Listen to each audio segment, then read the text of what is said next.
This is the Darshan Talks podcast. Regulatory guy, irregular podcast with host Darshan Kulkarni. You can find the show on Twitter at Darshan Talks or the show's website at darshantalks.com. We're halfway through the month of June 2019 and we're already seeing a trend. Mallinckrodt and Insys both recently settled with the Department of Justice. They both included claims that they bribed doctors in scam speaker programs. And this comes soon after leaks that suggest that Novartis may soon be hit and settle based on similar charges as well. Also, executives in these companies, at least for Insys, were being personally charged as well. In the case of Mallinckrodt, it bought a company called Questcor and ran a high-tiered strategy to pay doctors to boost scripts for Actar while using quote-unquote dirty data to mislead payers on the drug safety and usefulness. Whistleblowers said that the company intimidated and fired employees who called its marketing strategy into question, including using sham internal investigations to cover up illegal activity. On the other hand, Insys pled guilty to 5 counts of mail fraud and the admission that it bribed doctors to boost sales of the powerful and highly addictive product Subsys. The sublingual spray was developed as a pain management drug for adults who are already tolerant to round-the-clock opioid therapy. This scam again involved paying doctors through a fake speakers program between 2012 and 2015. Similarly, the US sued Novartis 6 years ago, and they joined a case filed by a former sales rep who accused the company of using its speakers program to pay kickbacks to doctors who prescribed its drugs. Now, Novartis is accused of paying doctors for speaking fees, but also paying for fishing trips, outings at Hooters to boost sales of Lotrel and Belterna, along with diabetes drug Starlix. The US at one point had sought as much as $2 billion in damages, and Novartis may have been close to a $1 billion settlement. We don't know what the settlement will look like at this moment. In some cases, what could happen, for example, is that the government could limit Novartis' ability to continue to participate in federal healthcare programs.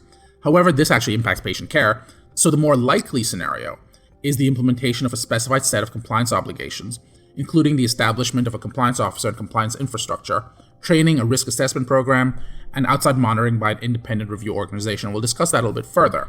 However, this isn't the first corporate integrity agreement, or CIA, for pharma or even for Novartis. Novartis had one in 2010, and there was an addendum in 2015. So there's a question of this process is really working.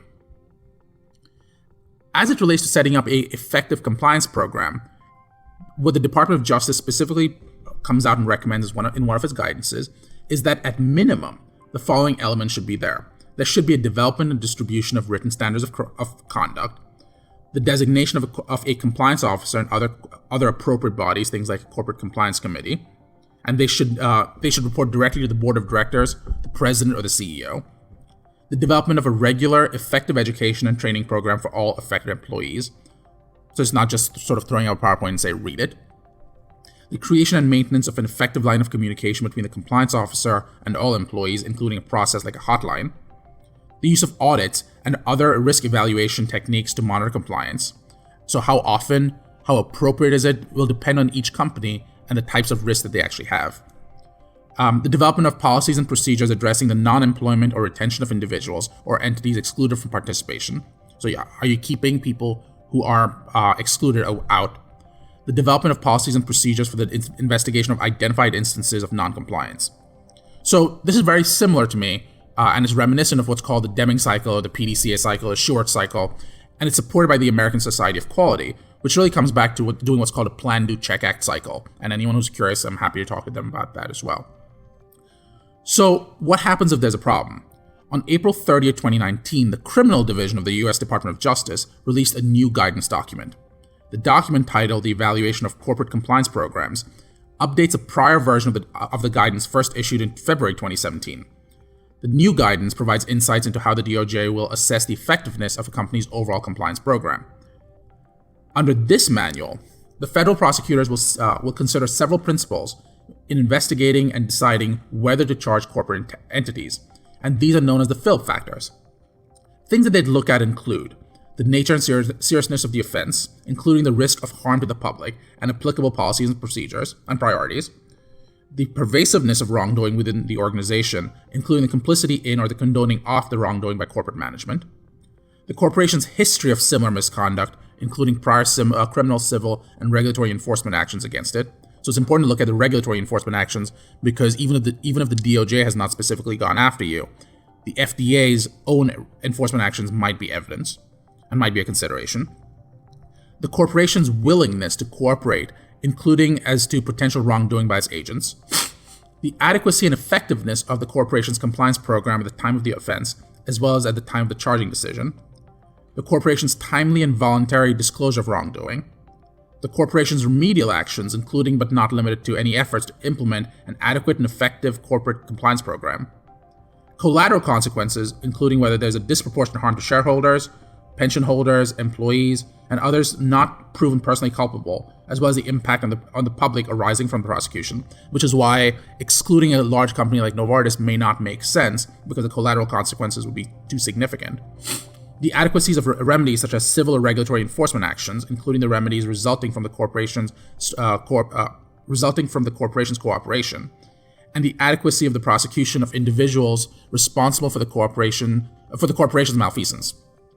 So this new guidance helps prosecutors in making informed decisions as to whether and to what extent the corporation's compliance program was effective, and whether it makes sense to form any kind of resolution of prosecution, apply any kind of monetary penalty, what kind of compliance obligations should be imposed on the company.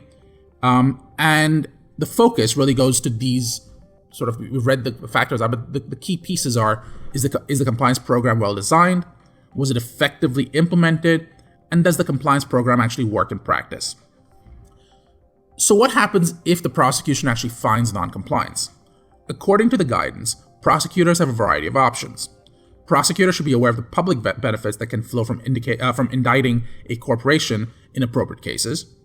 So they should look at a substantial risk of public harm. So criminal crimes or sweeping financial frauds may be committed by a business entity and may therefore be subject to substantial federal interest in indicting a corporation under such circumstances.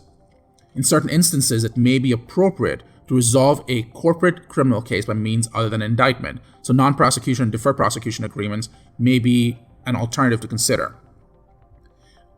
Civil and regulatory alternatives may also be appropriate. And then, because a corporation can act only through individuals, imposition of individual criminal liability may provide the strongest deterrent against future corporate wrongdoing. Provable individual criminal culpability should be pursued, particularly if it relates to high-level corporate officers, even in the face of an offer of a corporate guilty plea.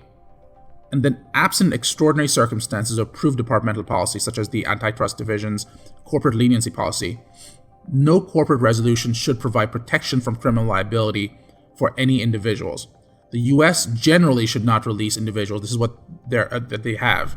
The U.S. generally should not release individuals from criminal liability based on a corporate settlement release. Any release of an individual from criminal liability due to extraordinary circumstances must be personally approved in writing by the relevant assistant attorney general or U.S. attorney. As you can tell, there's extensive thoughts around how to prosecute and how to charge and how this specifically applies in healthcare fraud. Companies that are marketing their products who have potentially sham speaker programs should be considering this. Using MLR systems, using compliance systems would all be critical in finding and preventing these types of mistakes.